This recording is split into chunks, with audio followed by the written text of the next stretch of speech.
Mass, length, time, and charge, the attributes, are assigned geometrical objects instead of numbers, as objects are universal, whereas numbers depend on the system of units used. These objects are the geometry of alpha, the fine structure constant, and omega, which we will derive later. We then add the unit relationship between these objects. This unit number determines how these objects relate to each other. In other words, the objects are not independent of each other, but can combine to form more complex objects, such as electrons, in accordance with this unit number. Here, scalars are used to translate between these MLT objects and our SI units.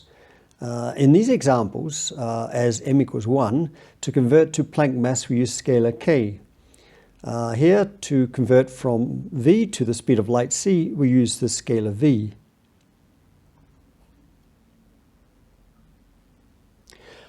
These scalars follow the same relationship as the units, and so we only need any two scalars to solve the others.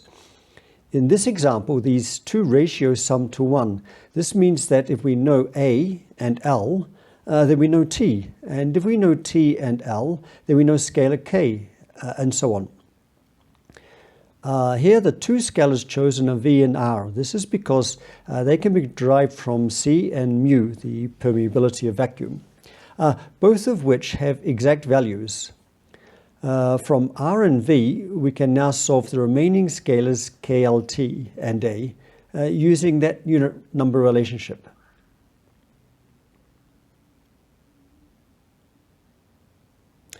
So we see that we can, by using scalars, convert between these MLT objects and the SI constants. We also noted that the scalars follow the same unit relationship. And so we have the tools now to prove that we are in a simulation. We need only to find combinations of constants where the scalars will cancel and disappear. If this happens, then the numerical values of our SI constants will also disappear, revealing the underlying MLT objects. And this is exactly what we see here. In the following examples, the scalars have cancelled. And so the numerical values are indeed the same. There are slight differences, but we also note that these are most pronounced with the least precise SI constants, primarily G and also the Boltzmann constant. And the results are almost identical when using C, mu, and the Rydberg. In standard physics, of course, there is no relationship between these units, kilogram, meter, second, ampere. And so this normally should not be occurring.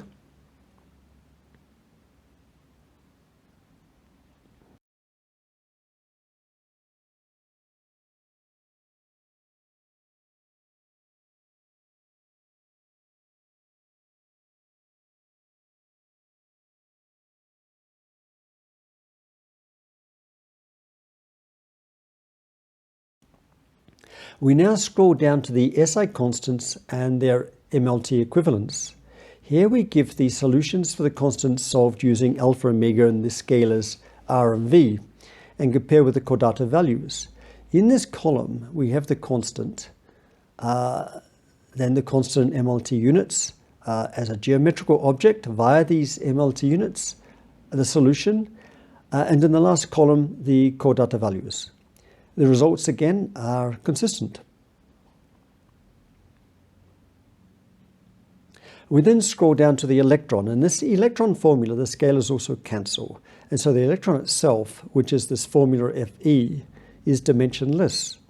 And so while embedded in the electron formula are the objects for time t, ampere A, and length L, which give us the electron parameters of wavelength and charge, the electron itself is just a mathematical formula. It is not a physical particle.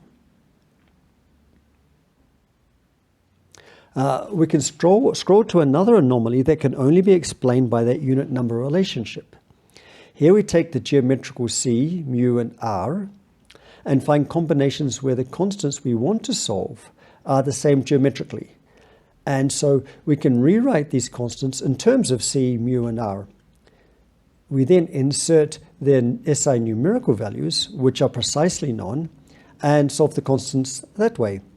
For example, Planck's constant in geometrical form in terms of omega and the C mu R equivalent. Once again, these results are difficult to dismiss as coincidence, and in reality can only be explained if there is indeed that unit number relation. And this leads to the conclusion that we're in a simulation.